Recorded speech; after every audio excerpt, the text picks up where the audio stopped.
आपका स्वागत है ओनली यूपीएससी पर। देखिए, कोरोना की जो दूसरी लहर थी उसने देश को खूब सारा परेशान किया। लेकिन अगर मैं एक बात बोलूं जो आपके दिमाग में आश्चर्य पैदा करेगी तो वो ये होगी कि कोरोना के दूसरी लहर में जो टैक्स कलेक्शन है वो बढ़ गया है। अब आप सोच रहे होंगे कैसे बढ़ा है, कितना बढ़ा है, क्यों बढ़ा है, इन सब पर बात करेंगे। वीडियो आखिर तक देखिएगा, मज़ा आने वाला है। मज़ा इस पॉइंट ऑफ व्यू से नहीं आएगा कि कोरोना आया था और ये हुआ है। कोरोना कोई मज़े की बात नहीं, वो एक समस्या है। मज़ा इसलिए आएगा कि हम उस मैकेनिज्म को समझ पाएंगे जिसकी वजह से इतनी पैंडेमिक के बाद भी टैक्स कलेक्शन में उछाल आया है। ठीक है ना, तो चलिए देखते हैं। सबसे पहले आपको यह जानना है कि डायरेक्ट टैक्स होता क्या है, क्योंकि जो हम बात करने वाले हैं वो किसके इर्द गिर्द होगी, डायरेक्ट टैक्स के। डायरेक्ट टैक्स कलेक्शन में जो है ग्रोथ हुआ है, ये बढ़ा है। ठीक है, और जो पिछला वाला टैक्स कलेक्शन था उससे कहीं ज़्यादा बढ़ा है। जो पहली लहर कोरोना की थी जिसने भारत को बहुत ज़्यादा प्रभावित नहीं किया, और शायद वही एक कारण और परिणाम भी है कि जो दूसरी लहर आई उसने हमें बुरी तरीके से प्रभावित किया। जब कोरोना की पहली लहर आई थी, मुझे याद है कि 1100 जैसे केस आए थे। सरकार ने संपूर्ण लॉकडाउन कर दिया था पूरे देश में। 3 महीने लॉकडाउन चला, सब कुछ बंद था। ना शादियाँ हो रही थी, ना कोई कार्यक्रम हो रहे थे, ना मॉल खुल रहे थे, ना फिल्म चल रही थी, और इनफैक्ट शूटिंग वगैरह भी बंद हो गई थी। आखिरी में जब थोड़ा चीज़ें सामान्य हुई तो OTT प्लेटफॉर्म पर 1-2 मूवी पिछले साल आई थी, वो भी एकदम से बेकार हो गई। लेकिन उसी जगह पर अगर हम जो दूसरा लहर है यानी कि 2021 वाला लहर जो है, अगर उसको देखें तो वो उससे बहुत डिफरेंट है। कैसे? क्योंकि आपने इस लहर में महसूस किया होगा कि सरकार ने कड़ाई तो की, लेकिन उतनी कड़ाई नहीं की जितनी पिछली बार की थी। इसके पीछे कारण क्या था? देखिए, जब तक अर्थव्यवस्था नहीं चलेगा तब तक जीवित रहने का भी कोई मतलब नहीं है, आप भूखे मर जाएंगे। कई बार ऐसा हमको लगता है क्योंकि हमारे पास खाना है, सारी चीज़ें हैं, तो हमको लगता है कि पूरी दुनिया चल रही होगी। ऐसे नहीं, पूरी दुनिया बैठ जाती है, सिस्टम कोलैप्स होने लगते हैं। इसलिए अर्थव्यवस्था का इंजन चलना बहुत ज़रूरी है। जैसे ही मार्केट बंद होता है, डिमांड कम होता है, अर्थव्यवस्था फटाक से बैठ जाती है। तो जो पहली लहर थी उसने देश को बहुत नुकसान पहुँचाया। ना तो डिमांड था और ना सप्लाई की कोई चेन थी। बस लोग जीवन जीने भर का सामान खरीद रहे थे और उसको कंज्यूम कर रहे थे। इससे मार्केट बुरी तरीके से प्रभावित हुआ। दूसरी लहर में जबकि लोगों के मन में जो डर था वो भी कम हो गया था कि पहले वाली लहर ज़्यादा खतरनाक थी, दूसरे में उनका डर भी खत्म हो गया था। और यही वजह है कि वो ज़्यादा खतरनाक साबित भी हुआ। हमने टाइम पे मास्क नहीं लगाए, हमने टाइम पे सोशल डिस्टेंसिंग नहीं किए, हमने धूमधाम से शादियाँ की, इसीलिए बहुत सारे घर के लोगों को अपनी जान गंवानी पड़ी। लेकिन सरकार ने बहुत कड़ाई नहीं की और वही उसी का परिणाम है कि टैक्स कलेक्शन ज़्यादा हुआ है। इसको आप इस पर सरकार की आप पीठ थपथपाएं या उसकी आलोचना करें, ये आपकी अपनी राय हो सकती है। हम केवल तथ्य पर बात करेंगे। ठीक है, तो तथ्य ये है कि अप्रैल 2020 में जो टोटल टैक्स कलेक्शन था, डायरेक्ट टैक्स कलेक्शन, वो 92,762 करोड़ रुपए था। कितना? 92,762 करोड़ रुपए। अप्रैल 2021 में वो बढ़ करके लगभग 2 गुना हो गए। ठीक है, और 1,85,771 करोड़ रुपए हो गए। कितने? 1,85,771 करोड़ रुपए, या इसको इस तरीके से आप भी लिख सकते हैं 1.86 लाख करोड़ रुपए। ठीक है, इतना ज़्यादा जो है बढ़ोतरी हुआ। अब इसमें जो बढ़ोतरी हुआ है वो सबसे ज़्यादा, जो आप जानते हैं कि जो डायरेक्ट टैक्स सबसे ज़्यादा किससे आता है? निगम कर से आता है। इसमें निगम कर है, इसमें आपका आय कर है जो व्यक्ति पर लगता है। ठीक है, और इसके अलावा सिक्योरिटी ट्रांजिशन टैक्स जो होता है, ट्रांजैक्शन, ठीक है, STT, इनका जो है सबसे ज़्यादा भूमिका है। तो जो विद्यार्थी हमारे इकोनॉमिक्स का क्लास नहीं किए हैं उनको मैं थोड़ा सा बता दूं कि ये होता क्या है, ठीक है, ताकि वो भी समझ पाए। तो देखिए सरकार आपसे कर लेती है टैक्स, और ये टैक्स दो प्रकार के होते हैं, एक तो डायरेक्ट टैक्स और दूसरे इनडायरेक्ट टैक्स। डायरेक्ट टैक्स वो होते हैं जो डायरेक्ट आपको प्रभावित करते हैं, ठीक है, या जिससे भी लिए जाते हैं उसको डायरेक्ट प्रभावित करते हैं, उसको पता चलता है कि हमारी जेब कटी है, ठीक है। जैसे इनकम टैक्स, कारपोरेट टैक्स, इनका एग्जाम्पल लेके हम समझ लेते हैं कि मामला क्या है।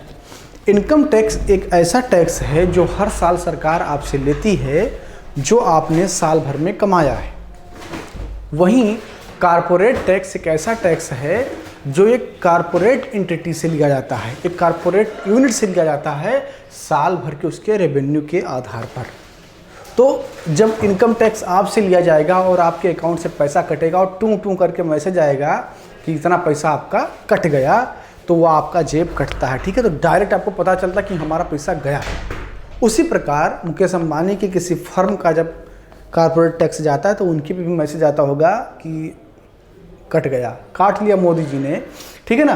तो जो डायरेक्ट टैक्स है वो पता चलता है आपको, तो इनडायरेक्ट वाला पता नहीं चलता। वो कैसा होता है, आप सोचेंगे कि ये हो ही नहीं सकता कि आपका पैसा कटे आप जान ना पाएँ। अभी बता रहा हूँ कि कैसे आपका पैसा कटता है, आपको पता भी नहीं चलता है।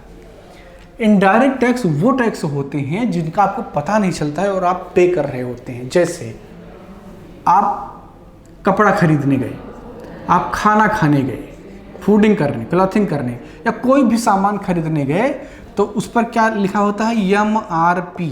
क्या लिखा रहता है, MRP, यानी कि मैक्सिमम रिटेल प्राइस, ठीक है।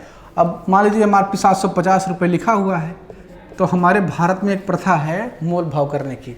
जैसे कपड़े पे लिखा हुआ है 750 रुपये का कपड़ा है, दुकानदार से पूछेंगे अरे कितने का हुआ भैया, दुकानदार को पहले से पता है कि घटा के बताना तो लेगा ही नहीं, तो क्या बोलेगा 750। अगर MRP लिखा हुआ तो बोलेगा 700 का आएगा भैया।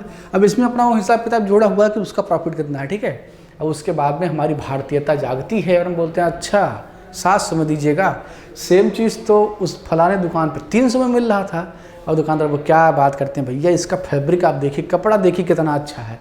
लेकिन आपकी मशक्क़त और उसकी बनियागिरी दोनों के बीच में एक समझौता होता है और वो 500 550 तक बात बन जाती है, ठीक है। आप उसको इतना पैसा देके चले आते हैं। वास्तव में होता क्या है कि उसकी कीमत इतनी नहीं होती है। उसकी कीमत कितनी होती है, कहीं 400 रुपये या 450 रुपये होती, मान लीजिए 400 रुपये होती। अब वो 400 रुपये पे दुकानदार खरीदा, 550 में दे दिया, तो 150 रुपये उस दुकानदार का लाभ हो गया। आपको लगा कि MRP से कम पे लेके आए हैं और सीना चौड़ा करके सबको बता रहे हैं कि बहुत पैसा मांग रहे थे, लेकिन कर लिए सौदा, बढ़िया दिमाग लगा दिया और पैसा कम करवा लिए। लेकिन उनको पता नहीं होता है कि 150 रुपया वो दुकानदार लिया है, और जो 400 रुपया है इसमें सरकार ने भी टैक्स लिया है, कुछ पैसा तो गवर्नमेंट ने लिया है टैक्स के रूप में। तो आपको पता चलता है नहीं। आप ज़्यादा से ज़्यादा ये कहते हैं कि अच्छा दुकानदार ने 10-20 लाख दिया होगा, नहीं, उससे भी ज़्यादा सरकार ने आपसे टैक्स लिया होता है, ठीक है। और ये टैक्स आपको पता नहीं चलता है, इसलिए इनडायरेक्ट टैक्स होता है। क्योंकि ये टैक्स सरकारें आपसे नहीं ले सकती हैं। आप 1 रुपये का टॉफ़ी लेने गए तो उससे सरकार टैक्स ले पाएगी, नहीं ले पाएगी। क्या होगा कि वहाँ पर आप 1 रुपये का टॉफ़ी लेने गए, अब बगल में टैक्स वाली मशीन भी लगी, भैया 1 रुपये का टॉफ़ी 50 पैसे का टैक्स, ऐसा कहीं हो सकता है? नहीं हो सकता ना। तो इसके लिए नियम ये है कि टॉफ़ी जहाँ पर बन रही है ना, वहीं से सरकार पैसा ले लेती है।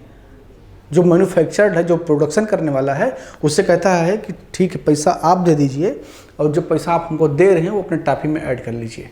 यानी कि लिया वो आपसे ही जा रहा है, लेकिन आप डायरेक्ट सरकार को नहीं दे रहे होते हैं। तो ऐसे टैक्स इनडायरेक्ट टैक्स होते हैं, ठीक है। ये STT जो टैक्स है ये भी एक डायरेक्ट टैक्स है, security transaction tax. Share market जानते हैं, नाम सुना है? अगर नहीं सुना है तो ओनली UPSC के प्लेलिस्ट में जाइए और इकोनॉमिक्स की क्लास में शेयर मार्केट वाला हिस्सा खोल के पढ़िए, ठीक है। तो शेयर मार्केट में क्या होता है, शेयरों की खरीद बिक्री होती है। तो चाहे कोई खरीद करे और या बिक्री करे, कोई खरीदे या बेचे, शेयर के कीमत का 0.1% STT लगता है, यानी कि सिक्योरिटी ट्रांजैक्शन टैक्स लगता है, ठीक है। तो सरकार आप चाहे खरीद रहे हों या बेच रहे हों, दोनों से मिला करके पैसा ले लेता है, तो उससे भी अच्छा खासा पैसा आता है। तो ये है आपका डायरेक्ट टैक्स, और ये क्लास हम क्यों कर रहे हैं, क्योंकि डायरेक्ट टैक्स में एक व्यापक उछाल देखने को मिला है। अब इसके पीछे का जो सामाजिक कारण है उसको समझिए। ये तो बात हो गई आर्थिक, इसके पीछे का सामाजिक कारण ये है कि जो ये दूसरी लहर कोरोना की थी, इसमें सरकार ने जो सामाजिक क्रियाकलाप थे उनको बंद नहीं किया, ठीक है, क्योंकि उसको पता था कि अगर इसको बंद करेंगे तो जितने ज़्यादा लोग पैंडेमिक से मरेंगे उससे कहीं ज़्यादा लोग भूख से मर जाएंगे। तो इसमें हुआ क्या कि डिमांड की कमी हुई। डिमांड क्या हुआ, घटा, उतना डिमांड नहीं था, डिमांड क्या हुआ, लो गया, नीचे गया।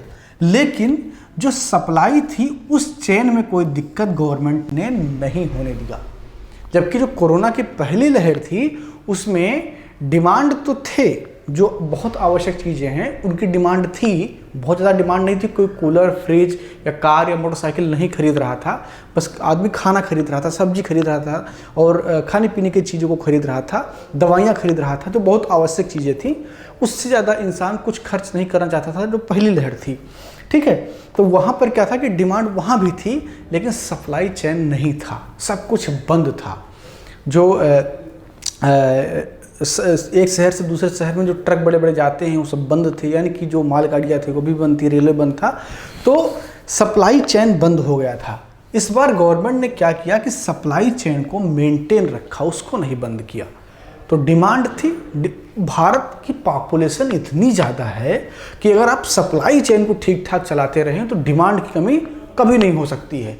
और यही कारण है कि अर्थव्यवस्था चलती रही, उसकी गाड़ी चलती रही, और लगभग दोहरा आप देख सकते हैं कि दोहरा क्या हुआ, फायदा हुआ है टैक्स कलेक्शन में भारत सरकार का, ठीक है।